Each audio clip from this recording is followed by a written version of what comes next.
Darin Deaton is the founder and senior partner of Riata Therapy Specialists in North Texas. He's a doctor of physical therapy. He's a strength coach, a rancher, and the co-host of the 40 Fit Radio podcast. Welcome to the podcast, Darin. Well, good morning. Good to see you. Good to talk to you. Yes. So I mentioned that you're a doctor of physical therapy, among other things. Tell us a little bit about kind of what got you into the field of helping others come back from injuries and improving their health, and how you kind of got into fitness and strength training in general. Sure, you bet. So I'm a DPT, a doctor of physical therapy, and also an orthopedic certified specialist. So it's similar to what physicians do when they do specialty or fellowship training, like an orthopedist or neurologist, whatever, podiatrist, whatever. And so I've been practicing 31 years. It'll be 31 years in December. So I'm an old guy in the profession, so I've seen a lot of changes in the profession. And for years, I practiced physical therapy as what I would call more of a traditional PT. I did more of the traditional type interventions when it came to exercise programs or patient interventions, modalities, the types of things that we do as PTs. But then later in my career, probably 10 years into my career, I'd always had a strength background. I was a gymnast growing up. That was my athletic endeavor. I was a gymnast all the way up into college. And so that was kind of, I was very athletic to start with. I loved lifting weights when I got out of gymnastics because I had nothing else to do. You know, you couldn't, when you were a gymnast, you couldn't lift weights because you didn't want to throw off body balance. And we did mostly body weight type activities. And so as I exited college and started my career, about 10 years into my career, I started realizing, wow, I'm out of shape. I need to get back into shape.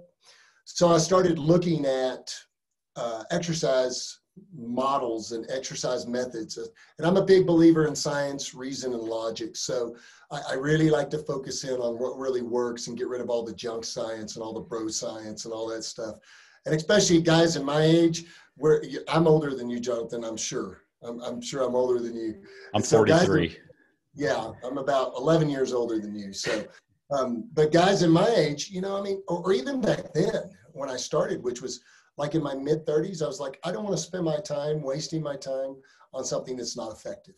So I had this great background. I was a personal trainer when my wife and I met in a gym. That's how we met, in a health club. And I was a personal trainer and she worked downstairs in an admin role.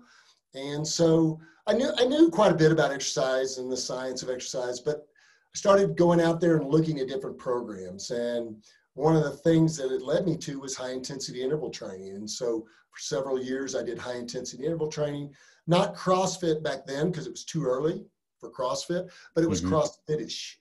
Mark Versagen had a program. Several other guys had programs that were designed for more multimodal type exercise formats where you were doing more functional type training and more high intensity interval training. I did that for a while. And then CrossFit came along and it blew my mind like it did most people's. And that was early in CrossFit's days. I mean, I think they hadn't even done the games yet. So it was way early. And so this was probably mid 2000s, I'm guessing. Early to mid 2000s. Yeah, it was. It was like 2007. I think the first games was in 2006-ish or so. So maybe it had one games at the ranch.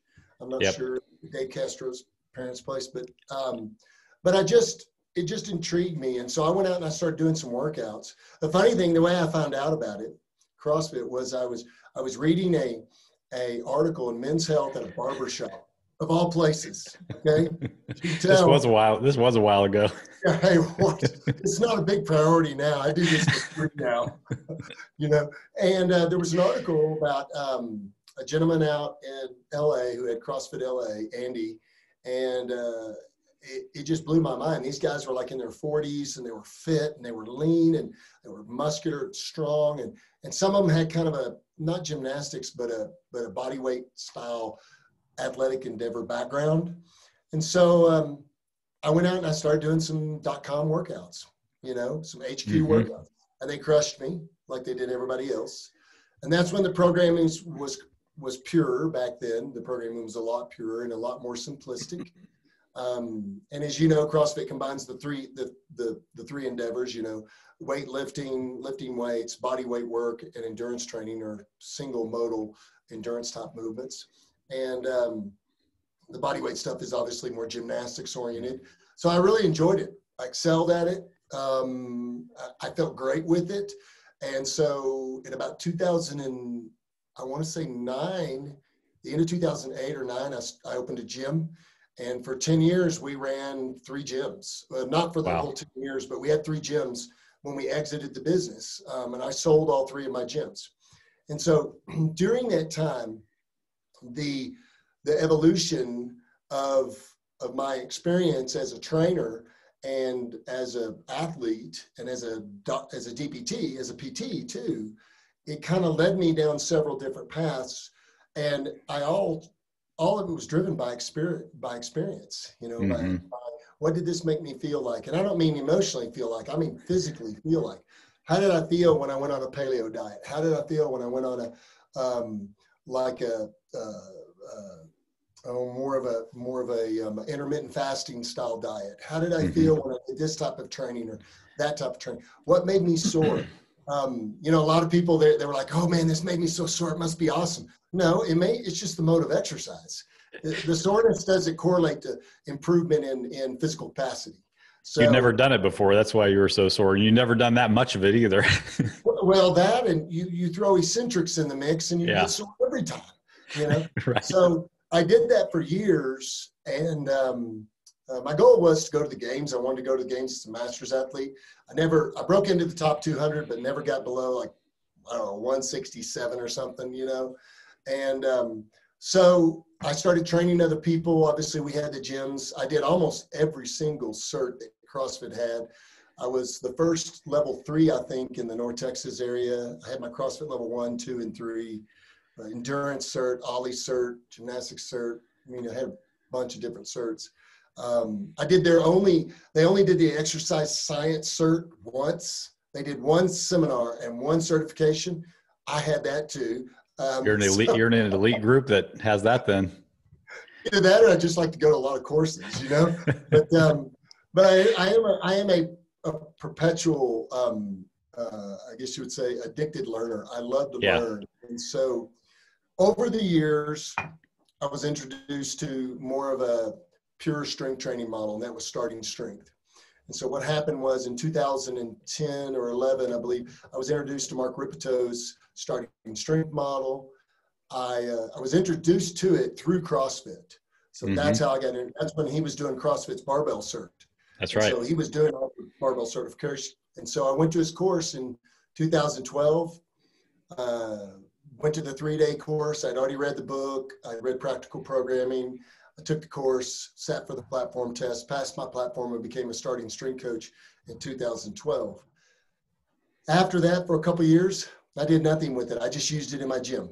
I just used barbell training in my gym, using linear progressions with my gym members, and became more and more strength biased over time, more and more strength biased, and really controlling the only 3 variables that we can control as coaches or trainers.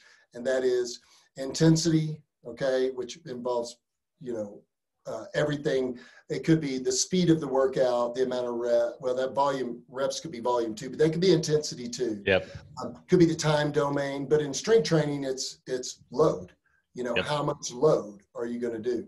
And then volume, you know, and then the only other thing that you can change, so intensity, volume, and the only other thing that you can manipulate is the type of exercise, the mode of exercise. Those are really, everything else kind of fits into those 3 boxes, intensity, volume, and type of exercise mode.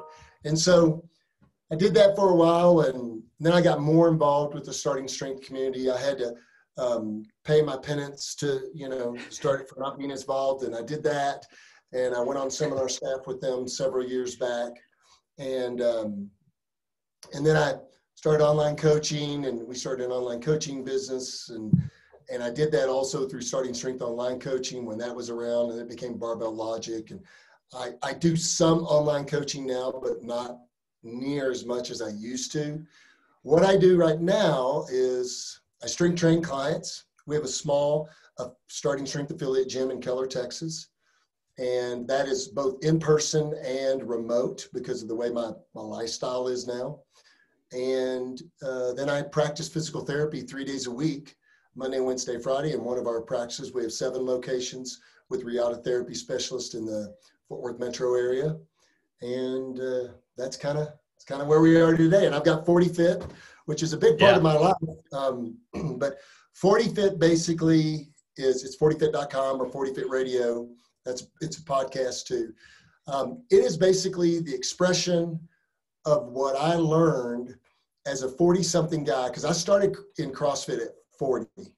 And so, I was a little bit older as an athlete, but it's an expression of the science and the logic and the reason and the experiential knowledge that I gained over the last 14, 15 years of this recent journey.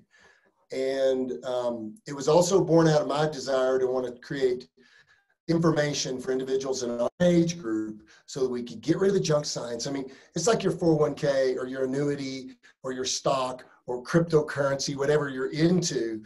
We're at an age right now where we want to be investing wisely because it is the only that we can regulate. I mean, we can't manipulate now. It get old, and so I want everything that I do for myself, for my clients, on the return on investment based risk level. Sorry, I think we froze up a little bit. Let's see if it still comes there? back. Yeah, there we go. Popped back. Yeah, you got me. You got I me got back? you.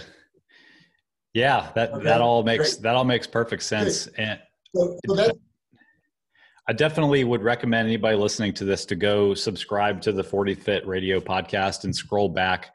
I mean, it is just an invaluable resource of information. There's pretty much if you wondered about it, there's an episode about it.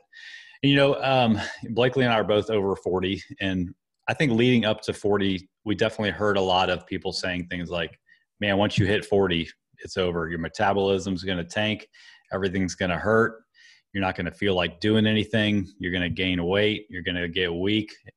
What do you say to that person who's in that spot now and kind of has been told that narrative and is unmotivated to even start to improve their health at our age? Well, those responses are science-based, and they're definitely not my own experience. You can definitely gain muscle mass. You can gain flexibility. You can gain lean mass. You can improve the quality of joint health. You can do all those things. You can improve your blood work. You can improve your lab work. You can improve your hair unless you want to do that, through plugs and stuff. But you can improve all those things after the age of 40 with a little bit of work and a little bit of information. So, what do they say? 40 is the new 30 or 20. I don't know what they say, but basically, I mean, I don't know what 54 years old feels like because I've only been here once. Yeah. But I will say this. I'm reasonably stronger than I've ever been. Do my joints feel the same that they did when I was 20? No. Do they feel the same as they did when I was 30? No. But they've got more mileage on them. But I think for the individual that wants to change their quality of life, improve their fitness, their health, and their lifestyle, all you got to do is put a little work into it. And then you want to make sure that whatever work you're putting into it is through guys like you and your organization or our organization so that your money and time and resources are well spent. So, I mean, that's a good thing. One of the kind of taglines for our business is that you work hard, you deserve results. And that kind of goes to, there's a lot of things out there you can do, but that doesn't mean that your hard work is going to pay off if you're doing the wrong thing or you're doing the right thing the wrong way. So that we completely agree with that statement right there. I think there's a few things that I want our listeners to really understand when it comes to, just how we really can thrive as we get older instead of just fading off into the sunset and gaining weight and getting weak. And you can really boil it down probably into two main categories: the ways that we can eat to help ourselves out and the ways that we can train to help ourselves out. I thought about throwing mindset into this also, but they're kind of interwoven into both of these other topics anyway. And that might be a whole nother episode to get into mindset. So let's talk a little bit about nutrition. When you think about the way that we need to optimize our nutrition or way that we can as we age, what are the main things that kind of come to mind when you think about that? Sure. Well, there's, as you know, there's 101 different diet resources out there. And I never like to use the term diet, because we all have a diet. We all have a diet of something. We all have a choice to make when it comes to the foodstuffs that we stick into our mouth. And there's a ton of them out there. So I really like to look at it, like you said, as nutrition. What are we feeding this machine? Because a doctor friend of mine, a guy named Richard Hankey, Dr. Richard Hankey, he's an orthopedist. I've known him for 20 plus years now. And a long, long time ago, and he's very fit for a guy his age, he's in his 70s now. He once said to me, hey, if you think about food as just fuel for your machine, then it changes your whole mindset about what you put into your body. And so the majority of the time, it might be 90% of the time, I eat really good. I eat really clean, whole foods and lower carbohydrate, not no carb, but just lower carbohydrate, naturally, because of the way that I reduce processed foods and fried foods and high corn fructose syrup foods out of our diet. So it just naturally progresses to a lower carb, higher protein, good quality fat diet. And so I always tell people there's really a handful of things that are driving your maximum genetic expression of who you are. And I like to term it that way, the maximum genetic expression, okay, of who you are. And that is, you have a certain body that was created, okay? And that body has a maximum expression and a minimum expression. In other words, you can really maximize all the good parts of your genes, okay? All of those expressions of your genes. Or you can also maximize the bad parts of your genes, which are things like obesity, diabetes, hypertension, hypercholesterol, all those things. Now, there's some things that genetically you are given, you might make them better, but you're not going to get rid of them on some occasions. If you got a family history of hypertension for, let's say, 3-4 generations, and you've got natural hypertension, it's just part of your gene pool. Well, what you try to do is you try to control it with your diet as much as possible, your exercise intervention, your stress and recovery cycles, and then you might have to take a small, very low dosage of a hypertensive med. But the goal is to minimize that and give an effective dosage and not overdose yourself with something you really don't need, because your lifestyle habits are what driving that hypertension through the roof. So there are 3 things that really influence kind of who you are expressed as an older adult. And that is, number 1, your genetics. You're not changing that. So let's just write that off. Boom. Number 2, your nutrition. What are you putting in your mouth so that you can burn those food calories so that your machine can run and you can help your body be in its maximum performance level? And then number 3, how do you exercise and how do you live? What are your lifestyle habits? What are the endeavors that you're involved in? And so I think that all 3 of those things are crucial to be able to maximize that genetic expression of who you are. So when I deal with clients, probably like you do, the first thing I ask them is do a food journal for a couple weeks for me. Let me see. Yep. I'm not going to shame you. I don't care what you're eating. I just need to know as a coach. If you tell me I want to gain lean mass and you eat nothing but high processed sugar foods and you're very low on your protein intake and your quality fat intake, I can train you all day long and it ain't going to happen. It's going to be hard for us to build lean muscle mass, especially as an older adult, because as you age, the stress recovery cycle gets longer to improve muscular development. And so your ability to gain muscle mass, to get protein synthesis declines as you age. So you need more protein. And what do we do as we age? We eat less protein.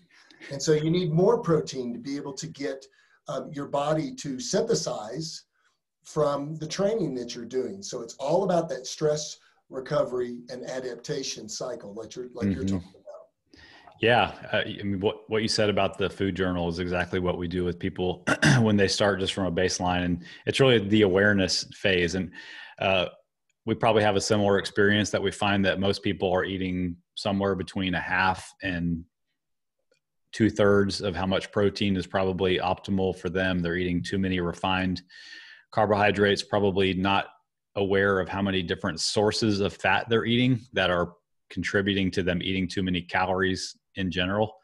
And then going back to what you said about eating kind of a lower carb diet, I think that people's ears probably perked up when they heard that. But the takeaway I want people to have from that is when you eat a diet that has mostly carbs that don't come from a box with a barcode on it, you automatically force yourself eating less carbs than the average American would. You know, if you're eating mostly fruits and vegetables and grains as your carbs, well, those aren't crackers that you're going to sit down and eat 500-600 calories of accidentally.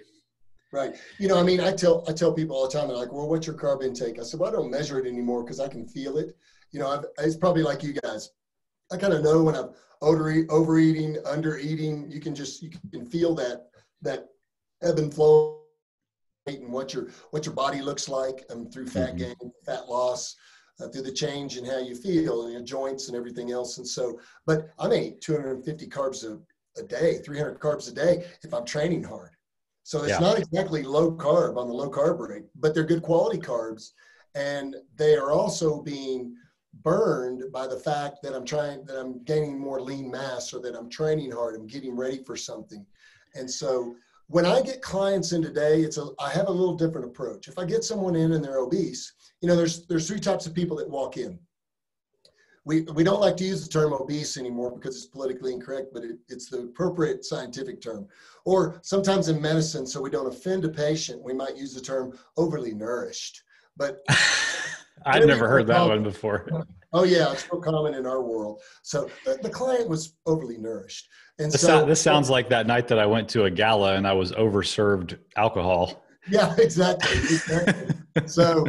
So, you know, what I try to do is, first of all, I look at the client and I listen to the client and I ask myself, are they in a weight gain, weight loss, weight maintenance mode? Can I look at them and tell? Now, they may be a 5'11" male who's 45 years old, 50 years old, and he weighs 165 and he's 5'11", and he says, I want to keep my weight right here, but I want to get stronger. And I just look at him and I say, if he's fairly lean, I just look at him and say, you're underweight. You're undermassed. You're undersized. You're under-muscled. That's right. You're under-muscled. I don't have some ideological framework that I work from there. It's really practically speaking. If you want to get reasonably stronger and you're fairly lean to start with, and you're 165 pounds and you're 5'11", it's going to be hard to do. We can muscle up what you got, but as you start gaining muscle weighs 2 times as much as fat, you're going to gain some weight, but we just need to look at body composition over your weight. Who cares about weight? Let's look at your composition. So I have 2 pictures. I'll post them on Instagram, or I'll send them through Messenger. I've got 2 pictures of me. One, I'm 50 years old. One, I am about 30 something years old. I think I'm like 38 or 39. I weigh exactly the same. It was right before I started CrossFit, and you can't tell the bodies are the same bodies. I weigh, in both pictures, I weigh about 200 pounds. And one of them, I'm 50 years old. So you just can't tell. And how many stories have you heard like that? I mean, I have the same pictures of me, 160 pounds, look like 2 different completely people.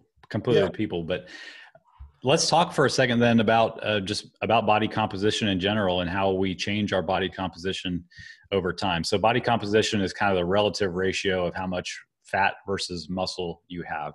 And that can fluctuate independent of whatever your weight is doing. Because as you said, the same volume of muscle weighs a lot more than the same volume of fat. So we need a couple things to have a change in body composition. We need adequate calories to fuel your workouts and to provide the actual constituent material needed to build muscle. And we need the stimulus to make all that happen. The nutritional stimulus, like I said, is enough calories, which means you can't crash diet. You can't be in a calorie deficit chronically forever. That will lead you to being skinny fat. And we need, specifically on the nutrition front, we need plenty of protein.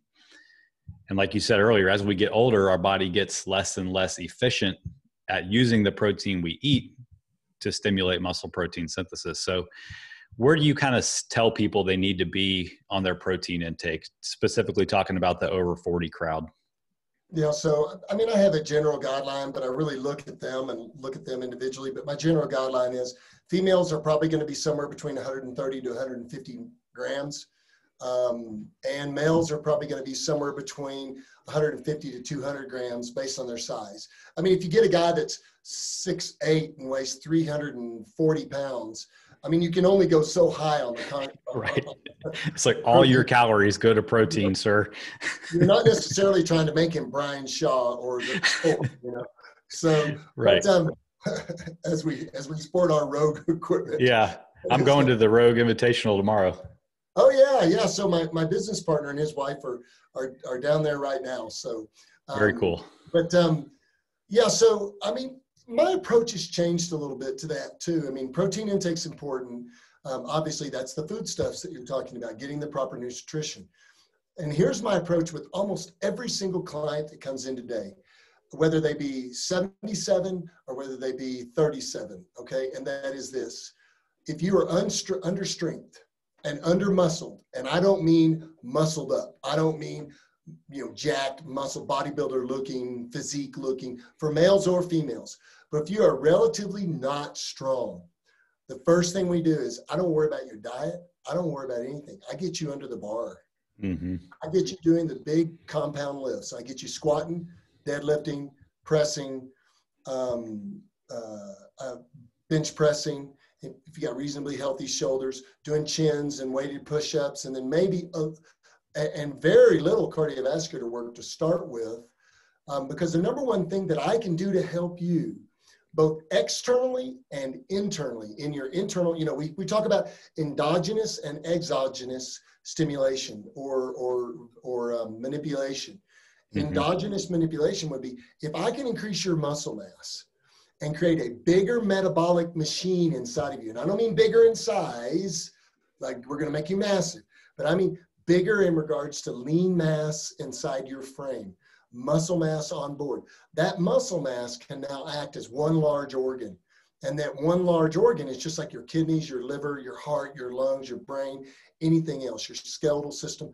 That one large group of compendium of muscle mass will drive your metabolic rate more than anything else we can do.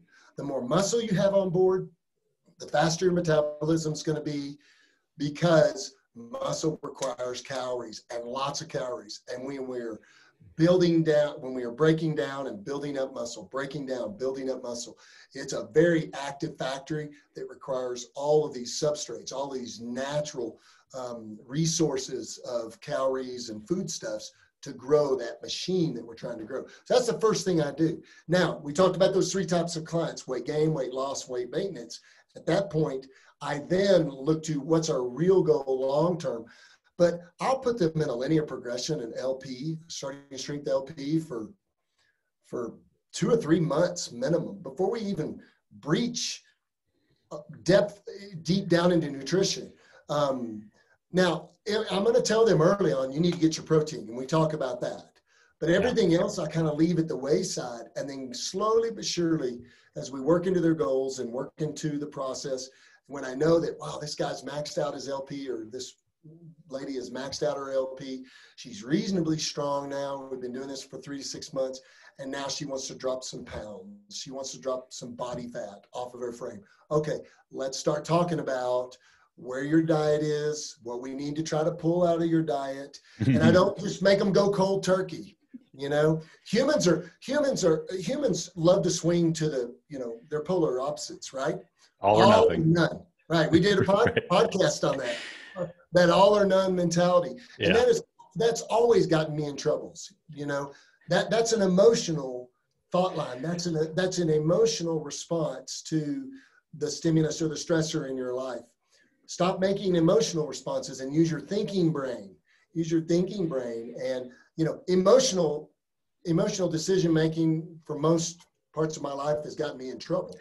But when I use my thinking brain backed by good emotions, then I can make better decisions. And again, then we're talking about the type of thing that you provide, which is logic and reason, scientific information, you know? Yeah. It makes me feel good to know that when people go train with Digital Barbell, they're going to get reasonably well thought out scientific information. And that's a good bang for the buck. That is a valuable resource. That's like going to a good broker and finding a 401k or a group of investments that will turn you that, 10% every year that matches Rule 72. So every 7 years you double your money. That's the goal. You know? In our bodies, we want to do the same thing, because I can't tell you in my practice life how many people I watch outlive their resource. I mean, not outlive, but underlive their resources. They basically, or they outlive their biological true lifespan, but they have terrible health markers and terrible health metrics. And so they're not living that maximum genetic expression of who they are. That's the goal. Something came to mind when you were talking about that. Was like, basically we have this opportunity to, let's just assume that we're a car and we've got this engine, and we know that over time the engine is going to get weaker and weaker regardless of what we do to some extent. We have the opportunity through training and by putting a focus on nutrition to build that engine up as much as we possibly can, so that as it declines slowly over time, we're still at a point where we can live independently and enjoy life and feel good and live, like you said, to the maximum expression of our genetic potential. Right.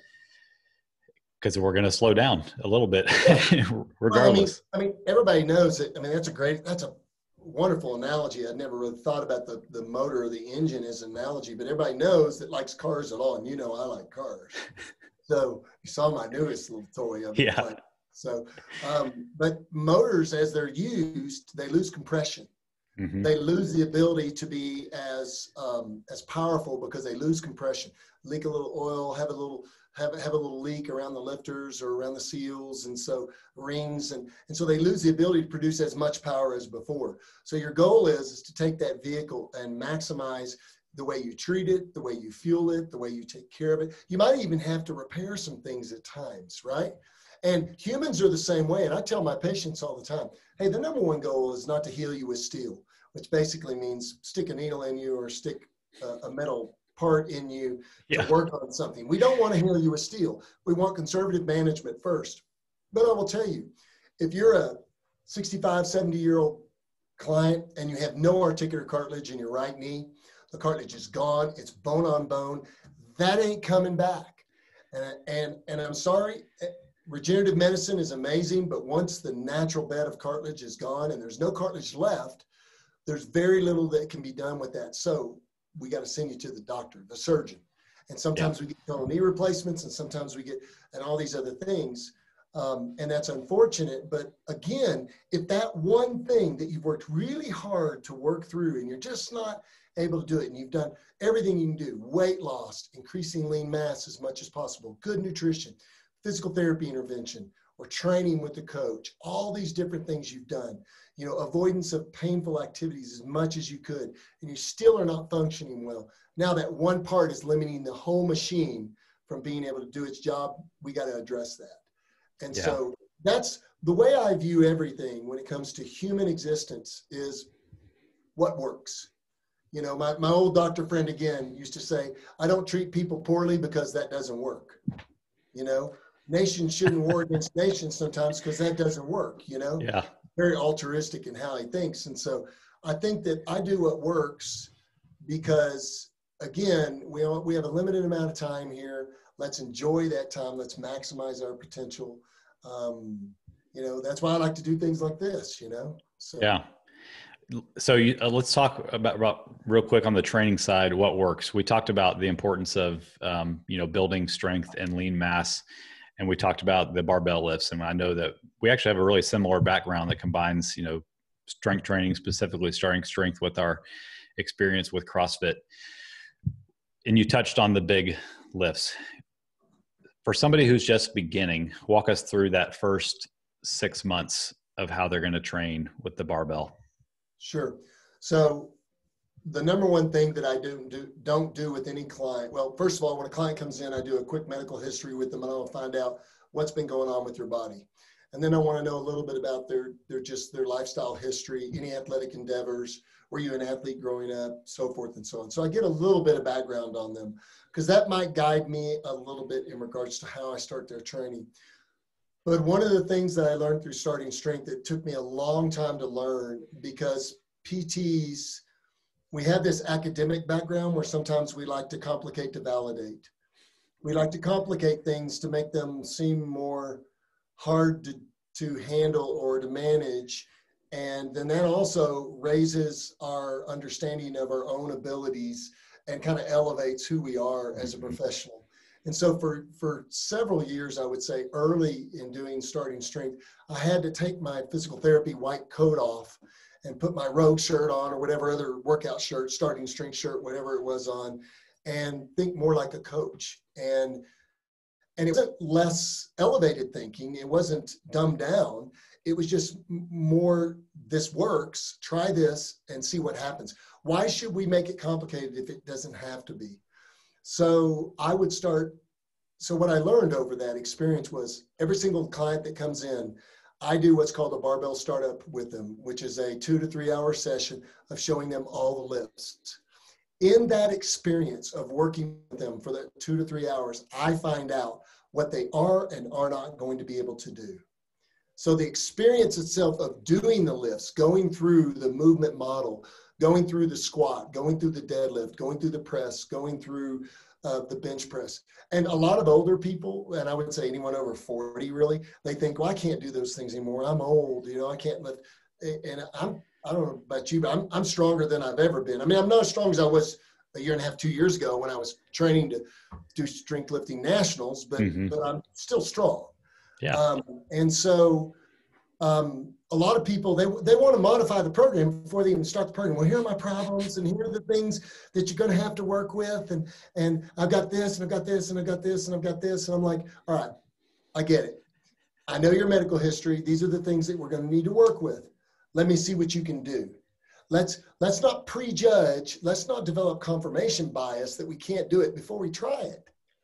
So what we do is we then go through the lifts. And then right then and there, if I have an individual that has a bad knee, I mean, he just got a knee that's just junk, plain simple, it's joint junk. And I see that they can't squat to the parallel. That's fine. We'll work on that. So I'll modify the squat based on their performance in the movement model. And if they have any pain generated or if they have any discomfort, we'll modify the movement. So we might do a squat that's a little elevated to start with. They might squat to a box, or they might squat to pins, or so we'll modify that. Then the same thing comes with all the other lifts. And I've got individuals, people say, well, he barbell trains and I can't even squat. I can't even get out of a chair without, 65% of all females over the age of 65, no, 60% over the age of 65 can't stand up from a chair, a parallel chair, without the use of their upper extremities, their arms to help. So everyone's weak as they age. Yeah. Your cohort is weak. All of your cohorts are weak. If you don't train, you're weak, generally speaking, unless you've got a lifestyle that makes you be strong. Unless you're lifting hay, or you're lifting equipment, or you work out on a farm, or you have a job where you lift all day long, you're weak. And so what I do is I've got clients that can't even squat their body weight to start with. I mean, when I don't mean a barbell and body weight, I mean their body. Air squat. That's right, an air squat. So we might work there. Yep. Or we might even get them on a leg press, because I love the leg press, because they can move the leg sled like a hack squat. And we gradually work them up on the leg press until they can do their body weight, and then a little bit more than their body weight so they can handle a bar. Then we go to the rack. And so that person's 6 months experience and expression is different than the person that comes in, they can squat 225 right off the bat with a bar. Yeah. But it's the same. It's the same, The big takeaway there is that you meet them where they are and help them improve from there.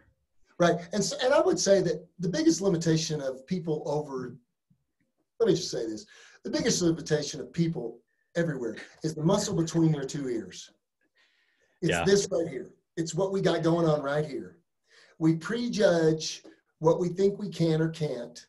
And when that occurs, we can or can't.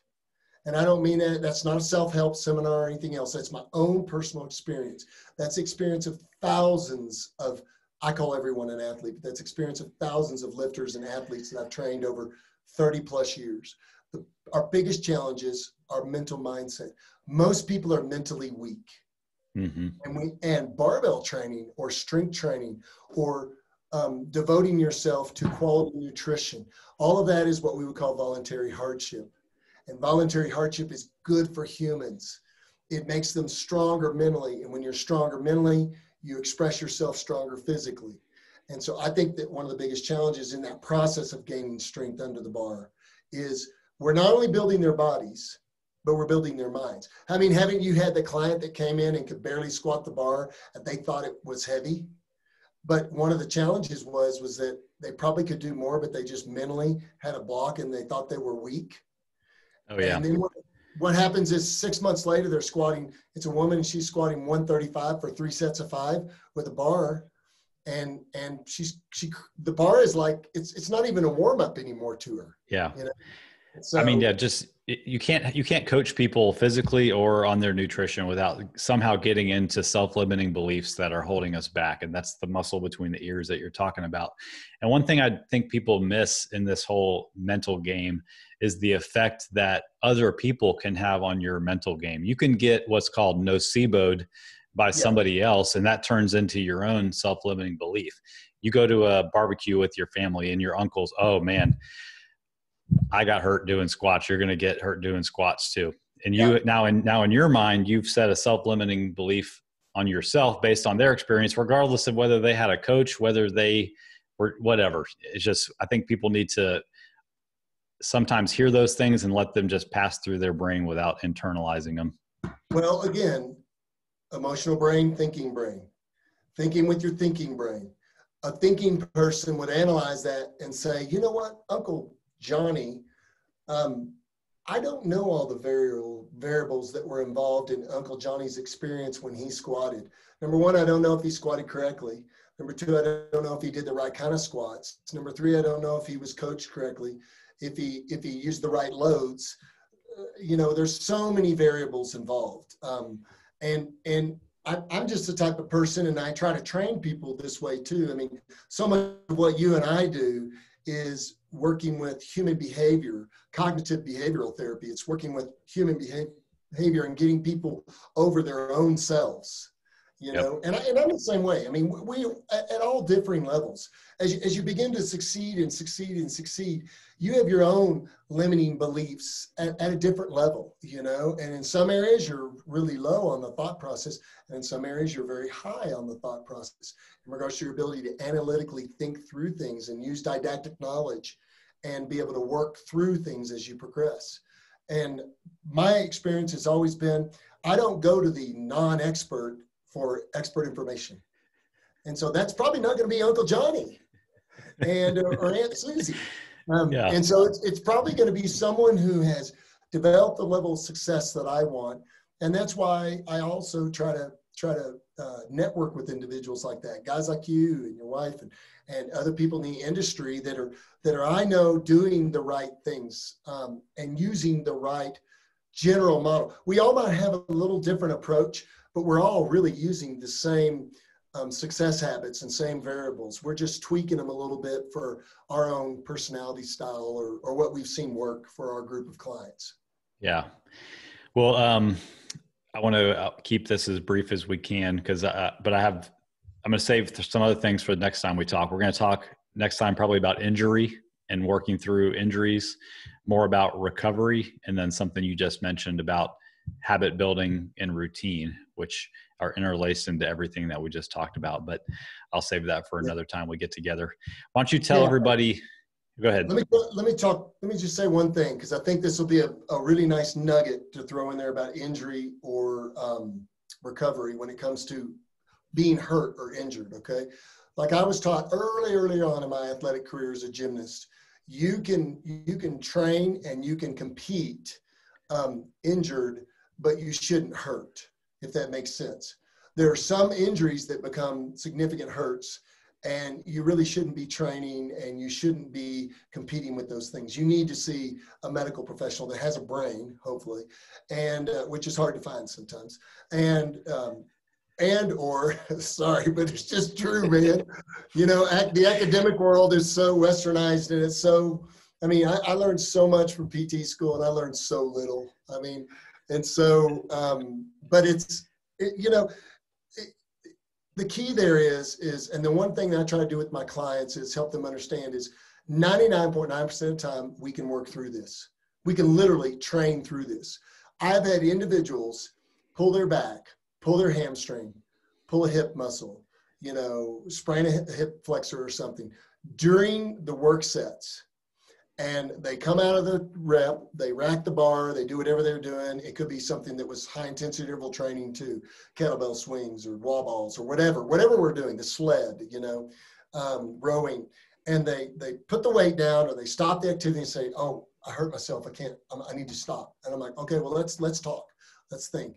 And I've done this hundreds of times, face-to-face mostly with clients, but sometimes online, working with my online client resource.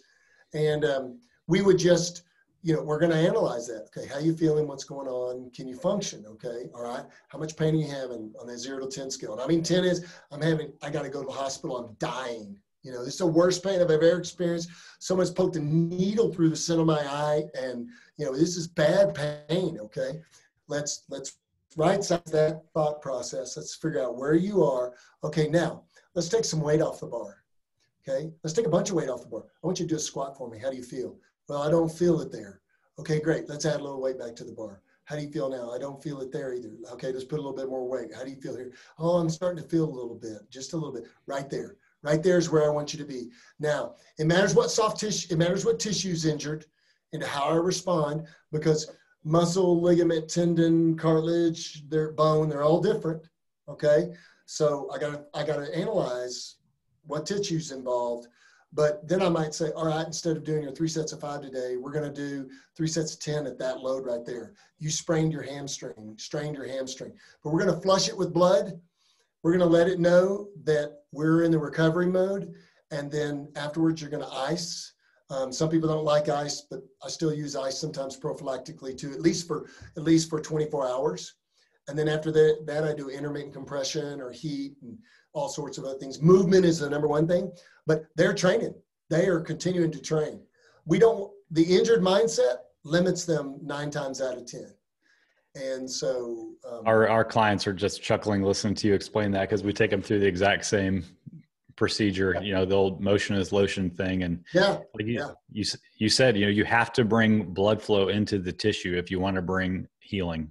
And, you know, immobilization is rarely the answer. There are occasions, you know, where somebody needs to go to the hospital and immobilize, but like you said, 9 times out of 10, there is something you can do that will not increase pain. And actually, like, a big part of our whole training philosophy came about because of an injury that I had in 2015. I was doing a squat and I tore my glute, and I found out I had a couple of bulge discs that were giving me some radiculopathy in one of my legs. And anyway, through that whole experience, I was like, well, I'm not going to do nothing. I can't load the squat and the deadlift heavy right now. So that's how I kind of dipped my toe into bodybuilding and learning, hey, there's a million things I can do over here on the hypertrophy side. And, you know, while my glute healed and while my back healed, made a lot of gains and learned a lot of new things. But if I would have just taken that time to, you know, I probably would have let my nutrition go to crap. I probably would have gained 20 pounds, but continuing to train through injury builds so much mental toughness that gets overlooked also.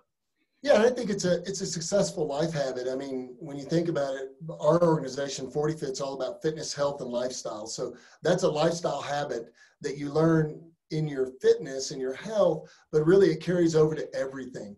Because if you can learn how to endure through hard times, through a hard incident, and not allow that it may change your actions a little bit, but it doesn't stop you from moving forward. Because there are some things in life, let's face it, they completely stop you from moving forward.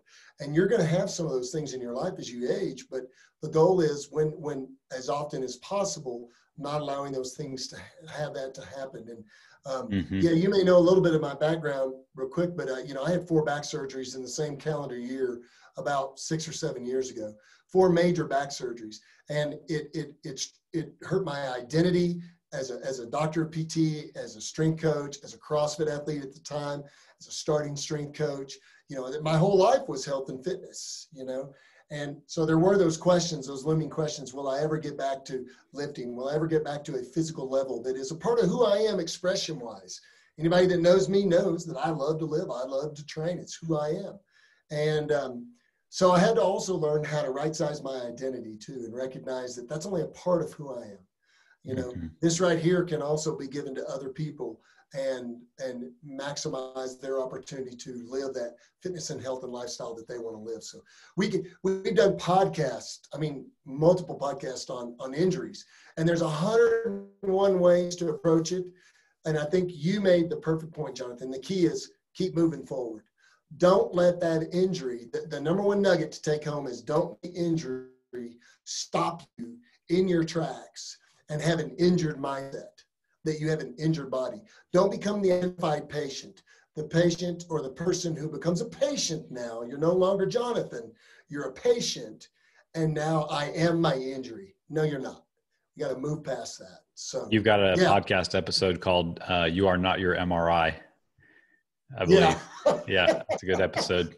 Yeah, I didn't want to proselytize too much, but yeah, it's a great, you know, because I can't tell you you know, sometimes I think my experience as a strength coach, a CrossFit coach, a personal trainer years ago, and as a PT, it's just something that everybody knows. And the more I recognize that the knowledge and the experience that you have probably and that I have, a lot of people don't have that mindset. They don't know. And it's our job to get out there and to spread that word, to share that knowledge, to allow them to experience what we've experienced. And I think the beautiful thing that you're talking about too is that a lot of people think that your fitness is without bumps in the road. You know, we talk about deloads, life deloads, right? Deloads, things that get you off the track. They're going to happen. The question is not if they're going to happen. The question is, what are you going to do to get back on the track and get back rolling, you know? And sometimes those life deloads can be launching pads for a crazy amount of success in whatever part of your life you're dealing with. So, absolutely. Yeah, it's good stuff. I love this. I love these kinds of these talks. Yeah. It's motivating. Well, besides the 40 Fit Radio podcast, which I'll link to in the description of this episode. If we have a lot of clients in Texas, because we're in Texas, if we have anybody up in your neck of the woods, how do they, reach out as far as like your clinical practice, and what's the best way to kind of stay in touch with what you're doing? Sure. So you can go to our Facebook is not real active. We have a Facebook, but the social media world's got me upside down. So, my Instagram is at Dr. Deaton and Instagram, at 40 Fit Radio on Instagram is our Instagram too. You could email me to info@40fit.com, or you can go to you can also go to different websites. You can go to 40fit.com.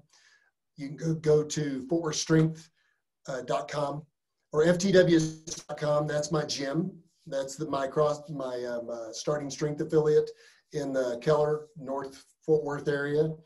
And I think that's about it. 40fit.com. Yeah. If you guys follow Dr. Deaton on Instagram, get ready to see a bunch of ranching pictures. Yeah. He's living out at the ranch now. It's been more ranching than it has been fitness lately, but it's ranching fitness. So right. It's real life fitness. Yeah. I'm actually sitting in a Colorado cabin between Texas and Colorado now. And so I'm actually sitting in the bathroom. So it was the only quiet. And also, so we're high tech here, man. But it was also the only place where my dogs weren't running around. But so my number one, emphasis to your folks is basically this: live your lifestyle. Whatever you're doing with your fitness, live it out. Make it impactful. Go use it somewhere. All right. And your fitness should also change over time. It should change over time. And that means if you're doing the same thing over and over and over and over again, I don't mean the same lifts. If you're changing the the frequency and the load and the rep count and the set count and all that stuff, and maybe modifying the lifts to other lifts, that's fine. But don't do the same thing over and over again, but live your fitness. Again, it's fitness, health, and lifestyle. Take your fitness and your health, maximize it so that you can go out and you can live it. Love it. All right. Well, I really appreciate your time today. And yeah, I've got a list of things we'll get to next time for sure. So enjoy the rest of your day, and thanks again. You bet. Take care.